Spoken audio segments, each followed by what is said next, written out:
ಹೇಗೆ ಅಣ್ಣಾ ಬಂದ್ ಹೇಳ್ತು, ಬಿಜೆಪಿ ಮಾಜಿ ಇದೆಯಲ್ಲ ಅದು ಹೇಳ್ತು ಏನು ಅಂತಂದ್ರೆ ಚುನಾವಣಾಧಿಕಾರಿ ಮಿಕ್ಸ್ ಮಾಡಿ ಎಲ್ಲದನ್ನು ಮಿಕ್ಸ್ ಮಾಡಿ ಅಂತ. ನಾವು ನಮ್ಗೆ ಗೊತ್ತಿಲ್ಲ ಹಿಂಗ್ ಮಾಡ್ಯಾರಂತ ಗಿತ್ತಕ, ನಾವು ಆದ್ರೂ ಅದು ಮಿಕ್ಸ್ ಮಾಡಿ ಅಂದ್ಕೊಂಡು ನಾವು ಮಿಕ್ಸ್ ಮಾಡೋದು ಬೇಡ ಅಂತ ಹೇಳಿದ್ರು. ಮಿಕ್ಸ್ ಮಾಡ್ಬೇಕಾದ್ರೆ ಬಂಡ್ಲಿದೆ ತೆಗೆದು ನೋಡಿ ಅಂತ. ಬಂಡ್ಲನ್ನ ತೆಗೆದಾಗ ರಾಜೇಗೌಡರಿಗೆ ವ್ಯಾಲಿಡ್ ಆಗಿ ರಾಜೇಗೌಡರ ಬುಟ್ಟಿಯಲ್ಲಿ ವ್ಯಾಲಿಡ್ ಅಂತ ಹೇಳಿ ಓಪನ್ ಆಗಿ ಅನ್ಸೀಲ್ಡ್ ಕವರ್ ಅಲ್ಲಿ ಇಟ್ಟಿರ್ತಕ್ಕಂಥ ಓಟ್ಗಳಲ್ಲಿ ಸುಮಾರು 257 ಓಟ್ಗಳನ್ನ ಡಬಲ್ ಟಿಕ್ಕಿಂಗ್ ಮಾಡಲಾಗಿತ್ತು. ಡಬಲ್ ಟಿಕ್ಕಿಂಗ್ ಅಂದ್ರೆ ಹೇಗೆ ನೀವು ನೆನ್ಪಿಟ್ಕೋಬೇಕು. ಮೊನ್ನೆ ಹೇಳ್ತಾ ಇದ್ರು, ನನಗೆ ರಾಮಸ್ವಾಮಿ ಅವರು ಮಾವ ಬಾವ ಅಲ್ಲ, ಅದರ ಸತೀಶ ಅಣ್ಣ ತಮ್ಮ ಅಲ್ಲ, ನನಗೆ ಕಣಿವೆ ವಿನಯ್ ನನಗೇನಲ್ಲ. ಅದರ ಸತ್ಯವನ್ನ ಹೇಳೋ ದೃಷ್ಟಿಯಿಂದ ಹೇಳ್ತಿದ್ದೇನೆ. ಅವತ್ತು ಕಣಿವೆ ವಿನಯ್ ಅವರು JDS ಇಂದ ಕೂತಿದ್ರು, ಬಿಜೆಪಿಯಿಂದ BS ಸತೀಶ್ ಅಡ್ಡ ಕೂತಿದ್ರು. ರಾಮಸ್ವಾಮಿ ಅವರು ಅರ್ಜಿ ಕೊಟ್ಟಿದ್ರು, ರಾಮಸ್ವಾಮಿ ಅವರು ಅರ್ಜಿ ಕೊಡಿಸಿದವನ ಬಗ್ಗೆ ಅನುಮಾನ ಕೊಡಬೇಕು ರಾಮಸ್ವಾಮಿ ಕೈಲಿ. ಯಾಕಂದ್ರೆ ರಾಮಸ್ವಾಮಿ ಅವರು ಪೋಸ್ಟಲ್ ಬ್ಯಾಲೆಟ್ ನೋಡಿರ್ಲಿಲ್ಲ. ಆದ್ರೆ ಆ ಪೋಸ್ಟಲ್ ಬ್ಯಾಲೆಟ್ ಯಾವುದನ್ನ ವೆರಿಫೈ ಮಾಡಬೇಕು ಅಂತ ರಾಮಸ್ವಾಮಿ ಅವರಿಗೆ ಅರ್ಜಿ ಕೊಟ್ಟಿದ್ದು ಅಂತ ಮೊನ್ನೆ ನಮ್ಮ ಅಣ್ಣ ಬಂದು ಹೇಳ್ತಿತ್ತಲ್ಲ, ಅವ್ರು ನೆನ್ಪಿಟ್ಕೋಬೇಕು. ರಾಮಸ್ವಾಮಿ ಅವರು ಫೋಕಸ್ ಮಾಡಕ್ಕಾದ್ರೆ ಟಿವಿ ಅವರು ಮಾಡಿ, ರಾಮಸ್ವಾಮಿ ಅವರು ಅರ್ಜಿ ಕೊಟ್ಟಿದ್ದನ್ನ ಸ್ವಲ್ಪ ಎನ್ಲಾರ್ಜ್ ಮಾಡಿ ಸೆಲೆಕ್ಟ್ ಮಾಡಿ ತಂದಿದ್ದೇನೆ.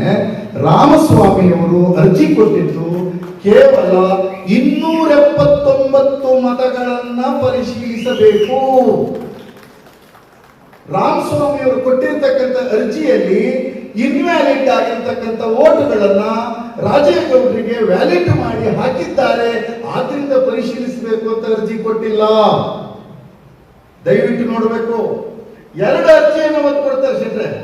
ಮತ್ತೊಂದು ಅರ್ಜಿ ಇಂಗ್ಲಿಷ್ ಅಲ್ಲಿ ಯಾರೊಬ್ಬ ಬಿಜೆಪಿ ಇಂಗ್ಲಿಷ್ ಬರೋನಿಂದ ಅವ ಬರದ ಮತ್ತೊಂದು ಅರ್ಜಿ, ಅವ ಬರೆದು ಕೊಟ್ಟ ಅರ್ಜಿನೂ ಸಹಿತ 279 ಓಟುಗಳನ್ನ ಯಾವುದನ್ನ ನೀವು ರಿಜೆಕ್ಟ್ ಮಾಡಿದ್ದೀರಿ, ಡಿಕ್ಲರೇಷನ್ ಸರಿ ಇಲ್ಲ ಅಂತ, ಆ ಡಿಕ್ಲರೇಷನ್ ಸರಿ ಇಲ್ಲದೆ ಇರ್ತಕ್ಕಂಥ 279 ಮತಗಳನ್ನ ಪುನರ್ ಪರಿಶೀಲನೆ ಮಾಡಬೇಕು ಅಂತ ಅರ್ಜಿ ಕೊಟ್ಟಿದ್ದು.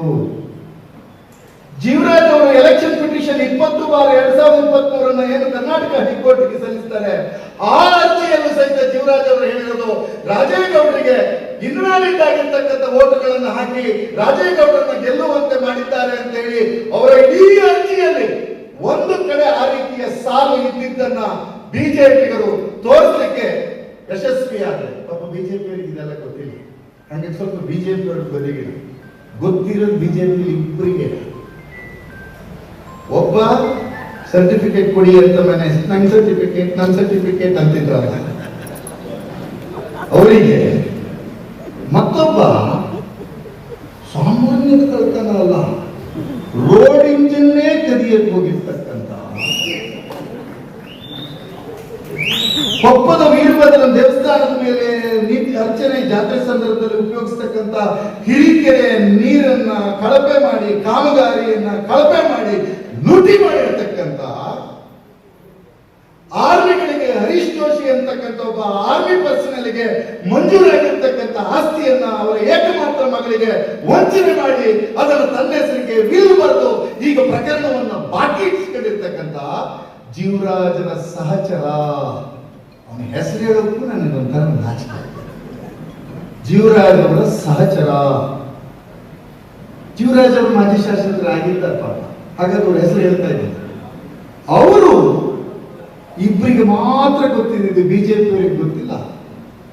ಅವತ್ತು ಒಂದು ವೇಳೆ ಏನಾದರೂ ಇನ್ವ್ಯಾಲಿಡ್ ಓಟುಗಳನ್ನ ರಾಜೇಗೌಡ ವ್ಯಾಲಿಡ್ ಪಟ್ಟಿಗೆ ಹಾಕಿದ್ರೆ ಅವತ್ತು ಮೊದಲು ತಕರಾರು ಎತ್ತಬೇಕಾಗಿದ್ದವರು BS ಸತೀಶ್ ಅಡ್ಡ ಅವರು. ರಾಮಸ್ವಾಮಿ ಅವರು ಅಲ್ಲೆಲ್ಲ ಸುತ್ತಾಡ್ತಿದ್ರು, ತುಂಬಾ ಅಂದ್ರೆ EVM ಬ್ಯಾಲೆಟ್ಗಳನ್ನು ಮಾಡ್ತಾ ಇದ್ರು. ಇವತ್ತು ಅವರು ಬಿಜೆಪಿಯ ನಾಯಕರಾಗಿ ಇದ್ದಾರೆ. ಅದರ ಸತೀಶ್ ಅವರು DCC ಬ್ಯಾಂಕ್ ಡೈರೆಕ್ಟರ್ ಆಗಿದ್ದಾರೆ, ಕೊಪ್ಪ PSCS ನ ಅಧ್ಯಕ್ಷರಾಗಿದ್ದಾರೆ. ಕಣಿವೆ ವಿನಯ್ ಅವರು ಇವತ್ತು ಸಹಿತ ಬೇರೆ ಬೇರೆ ಸಂಘ ಸಂಸ್ಥೆಗಳಲ್ಲಿ ಕೆಲಸ ಮಾಡ್ತಾ JDS ನ ನಾಯಕರಾಗಿದ್ದಾರೆ. ನಾನು ಕಣಿವೆ ವಿನಯ್ ಅವರಿರ್ಲಿ, ಅದರ ಸತೀಶ್ ಇರಲಿ, ಇನ್ನೊಬ್ಬರಿರ್ಲಿ ಈ ಸತ್ಯವನ್ನ ಬಿಟ್ಟು ಮಾತಾಡಕ್ಕೆ ಸಾಧ್ಯ ಇಲ್ಲ ಅನ್ನೋದನ್ನ ನಂಬ್ತೇನೆ.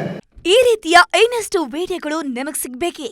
ಹಾಗಾದ್ರೆ ಈಗಲೇ ನ್ಯೂಸ್ ಮಲ್ನಾಡ್ ಚಾನೆಲ್ನ ಸಬ್ಸ್ಕ್ರೈಬ್ ಆಗಿ, ಕೆಳಗಿರೋ ಸಬ್ಸ್ಕ್ರೈಬ್ ಬಟನ್ ಮೇಲೆ ಕ್ಲಿಕ್ ಮಾಡಿ ಉಚಿತವಾಗಿ ಸಬ್ಸ್ಕ್ರೈಬ್ ಆಗಿ.